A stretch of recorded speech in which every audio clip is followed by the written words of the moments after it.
All right, so we're just about ready to actually get into the math part of our class. But before we started the actual content for our class, I wanted to share with you a quick video where we talk about online learning. So you might remember from my introduction that I've been doing a master's program in the evenings. I've also done some other courses recently over the last several years. All of them have been online in an online environment. And so from the past several years, I've got lots of practice of doing online classes.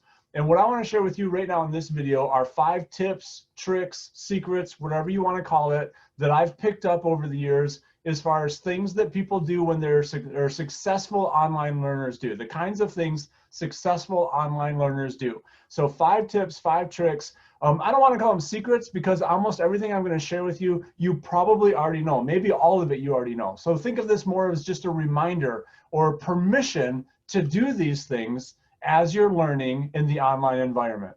So here we go. 5 tricks for successful online learning. Number 1, perhaps the most important one of them all, not sure, but it's a good one. Number 1, successful online learners use the pause button.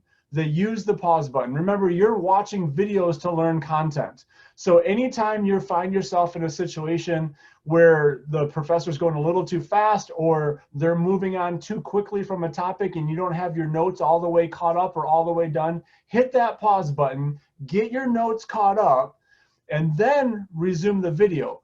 At the same time, the pause button is also useful to help you mentally process what you just heard or saw in the video. So a successful student, whether you're online or in the classroom, you try to stay mentally engaged with the professor. The more mental work you do during the lesson, the better you're going to learn it. The pause button can help with this. Pause, think about what you just heard, think about what you just wrote in your notes, make sure you really understand it, and then continue with the rest of the video. So that's number 1, use the pause button. Tip number 2 is change the playback speed. So you probably know this, but just in case you don't, let me share my screen with you real fast. I've got YouTube pulled up here, and on YouTube and most videos players, there's a settings feature. In YouTube, it's the gear right here, and one of the settings is the playback speed. So you can change the playback speed quite dramatically. They give you a pretty big range. I tend to talk kind of fast. So if I talk too fast for you and you want to slow me down, you can watch the video on 0.7 speed or 0.5 speed. And that will slow things down and make it a little easier for you to keep up with me. Maybe you won't have to push the pause button quite as often. I know for me, a lot of my professors tend to talk slower than what I prefer. And I have several classes I'm working on. I've got busy. I'm working on 2 classes at night. I'm teaching during the day. I'm a busy person. So I tend to watch my videos on 1.5 speed. Now I take a 10-minute video and I get it done in 7 minutes instead. And it's a lot better. And of course, for me, that's better. Of course, the other thing is you can switch. I might watch it on 1.5 speed for most of the video, but when the professor gets to something that's tricky or difficult or really important, then I'll slow it down to normal speed so I can really stay engaged with what he or she is saying. So tip number 2, use the playback speed wisely and adjust it as you need to. Tip number 3, don't forget about rewind. So if the playback speed thing's not working for you, or you didn't hit the pause button fast enough, you can always rewind the video. And that way, if there's something the professor said that you missed, you didn't quite get it into your notes, rewind, watch that little part again, get it into your notes.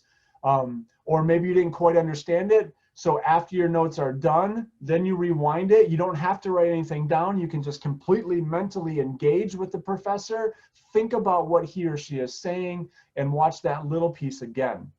Which brings us to tip number 4, rewatch. Okay, so successful online students take advantage, in fact, this is one of the biggest advantages of online classes, is that you can rewatch material. So after your notes are done, you don't need to sit there with your paper focusing on what you're writing down. You can take the important parts of the video and you can watch them again, or maybe even watch the whole video again if you want to. An in-classroom student can't do this. You can't ask your professor, will you please teach me that whole lesson again? But Online, you can watch the video as many times as you want. And that brings us then to our fifth and final point: successful online students take breaks. There's all kinds of research that says your brain is only able to stay mentally engaged in a topic for a relatively short period of time. That's why I make my videos short. I shoot for 10 minutes or less. I don't always make it, but that's what I shoot for. And the reason for that is it gives you built-in breaks to my videos, because you have to stop this video when it gets done and then load up the next video that's giving you a mental break. And if you need a physical break, then it gives you a natural place to do that. If you need to get up and get a drink, get a snack, go to the bathroom, whatever, my short videos help you to do that. But you can do that with long videos too. When you feel your mind starting to drift off and you're looking out the window or you're daydreaming about this, that's a clue that you need a break. Hit the pause button, go do something for just a minute or two. You don't need a long break, just a minute or two, come back, and then hit play again and resume with the lesson. All right, so there we go. 5 things that successful online learners do. They use their pause button. They change their playback speed. They rewind, they rewatch, and they take breaks. All right, hopefully this was helpful for you. Keep those things in mind as you're working through our class. There will be opportunities to do all of them over the course of the school year. Thanks for watching.